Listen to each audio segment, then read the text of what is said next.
Beebs here, welcome back to the channel. Today we're continuing my brown arc and we're capturing the clean channel of my Freedman BE50 Deluxe. So far I've already done videos and captures on the BE channel and HBE channel. I'll put them in the description and you can get those presets and captures over on my Cortex Cloud profile and Patreon. But yeah, as I say, we're moving on to the clean channel, and it's a bit of a lesser known secret, I think, but the clean channel in the BE50 Deluxe is phenomenal. It's one of the best clean experiences I think I've ever had in a high gain channel switching multi-channel amplifier. And that's because when Freedman were developing this, they basically stuck the BUXOM Betty clean channel in there. Now, if you're not aware, the BUXOM Betty is a now discontinued amp in the Friedman range, but it was highly revered. Then it was that pure boutique kind of high-end clean tone. So that was basically shoved into the BE50 Deluxe. And so there's this zero compromise experience you get with this amplifier. It's kind of different to, like I say, almost any other high gain channel switching amp. Usually the clean tones in them can be a bit lackluster, or you've got to kind of dial back on the dirty channel to get a good clean tone.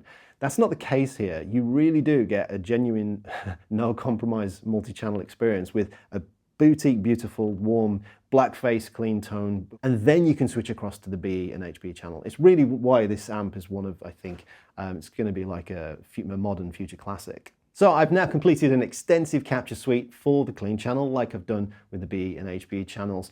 And basically what that means is setting up the power amp the way I like it, setting up the bass, middle, and treble the way that I like it. And then there's a three-way bright switch on the clean channel that really does affect the amplifier quite a lot.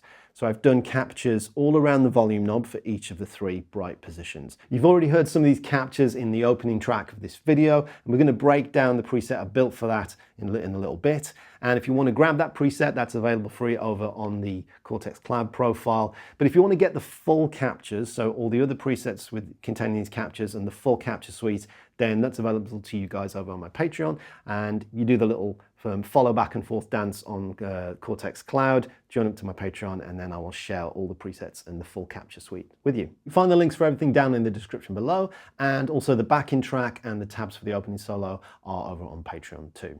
Okay, so Cortex Control is loaded up on my Mac here, and I'll briefly explain the organizational structure for the extensive capture suite. Neural DSP don't make this process particularly easy, and there are some hoops you have to jump through and workarounds we have to employ in order to make the sharing process a little bit more straightforward. So if you do grab the extensive capture suite and I share the presets with you, then this will make a little bit more sense. So basically there are three large capture presets that I share this with, one for each of the bright position switches. BE50 Deluxe Clean, bright switch M, BE50 Deluxe Clean, bright switch right, so M is middle, R is right, and BE50 Deluxe Clean, bright switch left. Now these within them will contain, so there's 5 captures within the middle across the volume range. In the bright position here there are another 6 captures. Then in the left position, we've got 8 captures here. Now these presets are not for performing or playing with, they're just to enable me to share bulk captures with people in one go. So you get these 3 presets and then you'll automatically get all the captures that I've stored within them. For performance and then a bit more of a refined process of actually like playing some of these stuff, we then go to the performance presets. So this will be Buxom Beebs L, Buxom Beebs right, and then Buxom Beebs M for middle. So within here, these are more set up to perform with. And this, ideally, you'll need your quad cortex in hybrid mode. So if I just show you that actually, so modes configuration, and then you want stomp on top, like that. So stomp on top, scenes on the bottom. And then these performance presets are set up so you can have 4 scenes across the bottom here, and this is going to use a selection of some of those captures, so volume 4, volume 6, volume 7, volume 9, across those bottom 4 scenes with the bright switch in the left position. And then I've got some specifically curated stomps across the top that you can use to bring in and out. Same will then go for the right position switch, and then the same for the middle. So that's how to make sense of the capture suite organizationally. We'll dig into the sounds of that in just a moment. But first of all, let's look at the free preset and the free captures and break all that down. Okay, so if I go back into this preset, Buxom Beebs Vid, this is the preset that I was using for the opening track that we're going to break down in full. Unfortunately, we do have to go back and change the modes configuration again. I wish Neural would fix this. So for this performance mode in this one, you've got to be in scene mode. So if we go into scene mode here in gig view, you can see we've got the 7 different scenes for the 7 different sounds I'm using on the opening track.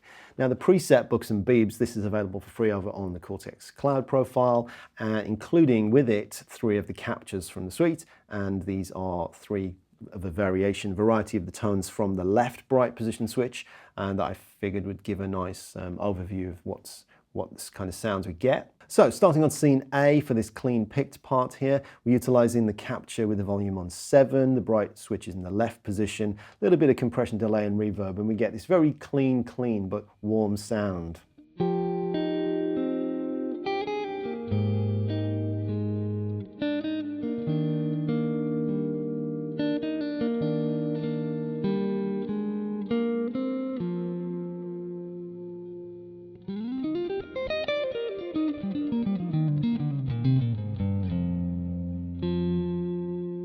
The compressor's doing some lifting here in terms of evening things out for me, but it does mask some of the dynamics. So if I just turn the compressor off though, so you can hear with this on volume on 7. And if I dig in a little bit,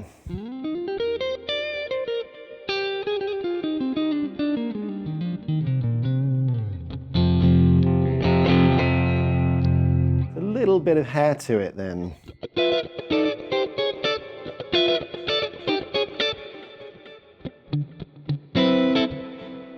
If we move over to scene B, this is for the warm double stops, the next thing I'm playing. So here it's utilizing the same amp capture, the compressor's off, delay is off, reverb stays on. But I also bring on a little capture I've got of my blues breaker pedal here with my setting that's included. And it just kind of, this is a very, very low, almost nothing, but it just warms things a tiny bit. So here's the sound.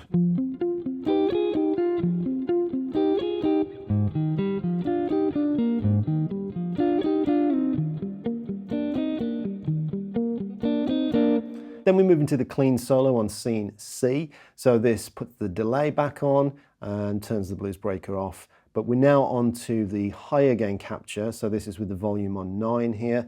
And with single coil pickups, this is still pretty clean. If I play softly and single note lines,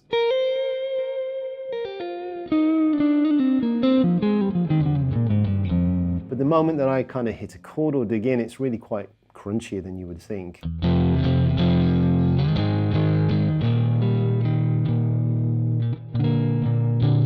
And with humbuckers, as I'll show you when I switch guitars, it really is driving there. Also find that the left position switch has less gain, or appears to have less gain than when it's in the right position. I might demonstrate that a little bit later, but the bright switch does sort of affect not just the brightness, but also the perceived or real amount of gain as well, as it starts to dirty up around the volume range. So about halfway through the solo, I bring in the compressor on that legato line. And the way I did this was I actually recorded it when I did the takes. I recorded the DIs. So I had a tone that was kind of roughly in the ballpark of all this, but I didn't change it and I just played it through with one tone, but recorded all the stems as DIs, and then I reamped it and crafted and chose the tones afterwards. So that's how I was able to do this and bring it in at just the right point. This solo, in fact, was like take 6 or 7 or something, so it was kind of like relatively sort of like fixed by the time I got to sort of take 6, 7. The outro solo that we come to was a full for improv, just raw first take, which I was really pleased with. So yeah, that's why there's no outro playing on this video. Normally I do my first improvised take at the end, but I got it. I kind of got both a structured solo and a fully improvised solo in one tune at the beginning of this one, so it's quite cool. And if you want to grab, on that note, if you want to grab the tabs for all of that, they're available over on the Patreon too, along with the backing track. So we're going to skip over scene E and go straight to scene F. Now this was a beautiful little mistake that happened. I had the idea, well, the BE50 Deluxe Clean Channel also takes pedals really well, so I wanted within the track to demonstrate it taking pedals well. Now the obvious thing would be to sort of like put some low gain kind of bluesy sort of sounds on. And I did that a little bit, you could say, with the blues breaker and the compressor, but I'm really focusing on the clean side of it. For the second half of the track though, I just suddenly thought, well, it could be kind of funny to put the Friedman BE-OD pedal that is captured in the quad Cortex onto the clean channel of the BE and see if I could kind of get a decent overdrive tone. Now, the weird thing that happened here is that it doesn't really sound like the BE, the real BE overdrive channel of the real amp, but it's a very, very cool sound. And I think, as you'll hear, it works really, really well as a convincing kind of high gain tone. Now let me just switch guitars at this point. So this is my Fibonacci Roadmaster FBB HSS, so we've got the humbucker and the bridge here. So yeah, if I do, if I play those power chords,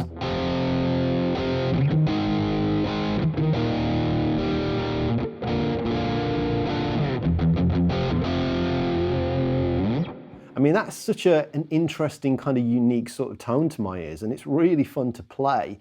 I don't know, there's something quite unique about having this kind of a amount of overdrive on a clean tone. I don't know, it's a very, very kind of quirky, unique, but beautiful sound, I think.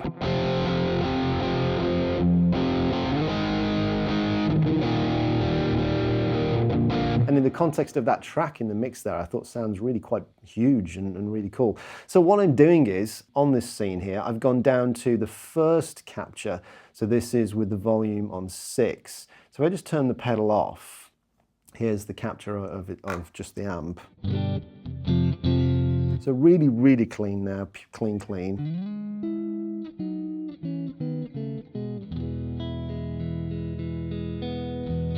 No delay, just a bit of reverb. But then I'm turning on the Freeman BE-OD pedal. So this is, like I say, it's the model, the Quad Cortex model of the Friedman BE-OD overdrive pedal. Turn that on, and these are the settings that I'm using here. So it's quite low gain. I've taken the trim right down, I've taken the presence right down. I've used the pedal, real pedal, a long time ago. I had one very, very briefly, borrowed from a friend, but I don't remember how to set it up for anything particularly conventional, but these settings I stumbled across. I just think it's a really cool sound. So as the track changes and the big tom hits, and then it kicks in with the heavy rhythms, there's two main parts here. There's this rhythm part on the humbucker with this tone.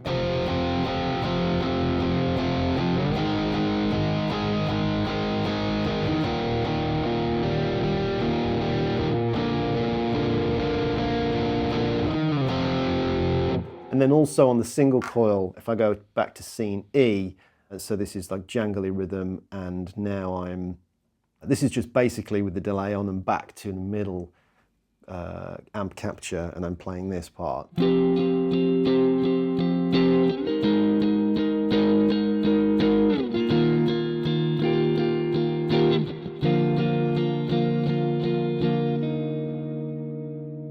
And I just found that blending that together with the heavy tone, the way I recorded it, just sounded really fun and huge in the mix. So yeah, I enjoyed it. So finally, if we go on over to scene G, this is with a Freem BE-OD solo. This is for the second outro solo. This is also using the Quad Cortex's model of the Freeman BE-OD pedal.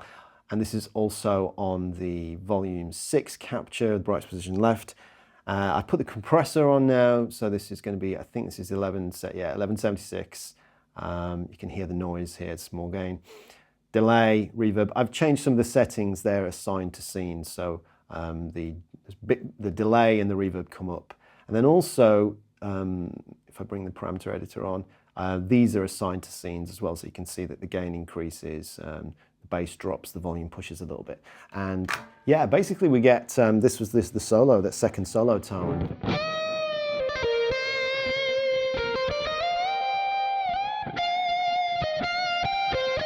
I think that just about wraps up this video and this chapter in the Brown Arc. If you want to grab the free preset that I've been using in this video of the Buxom Beebs overview, that is available for free, linked on my Cortex Cloud profile, and it includes the free amp captures and pedal captures. But if you want the full extensive capture suite, then follow me on Cortex Cloud, join us to the Patreon, let me know your username, and I can send those to you privately. So I have finished capturing the amp for now, anyway, for Quad Cortex and Nano Cortex. and also the BE channel and the HB channel is already available for you guys on the Patreon, and there's some other videos, like I say, I'll link those in the description below. But I'm still going to be doing some more videos on it. I'm going to do, when I've completed all of the different presets for the devices, I'm going to do like a big shootout of the amp and a main overview of actually recording the amp. So there's still some legs to go in this as I kind of explore and enjoy making content with this amplifier. Really is an amazing one, and hopefully you get a little taste of it with some of the captures and presets. And if you can ever like kind of pick one up or get the chance to play through with the real thing, then I just cannot recommend it enough. It really is almost a perfect amplifier, if there's such a thing could exist. Thank you so much for watching. If you've enjoyed the video, give it a thumbs up, maybe subscribe to the channel, that would be much appreciated. And like I say, you can check out the Patreon for all my tabs, backing tracks, presets, captures, and all my bonus lessons. I also produce an app called Solo for learning to visualize the fretboard. I've got courses and tuition material on my website, and the ultimate fretboard visualization course in collaboration with Tom Quayle. And yeah, Fibonacci guitars, all my other stuff's linked down below. And until next time, thanks so much for watching. Bye-bye.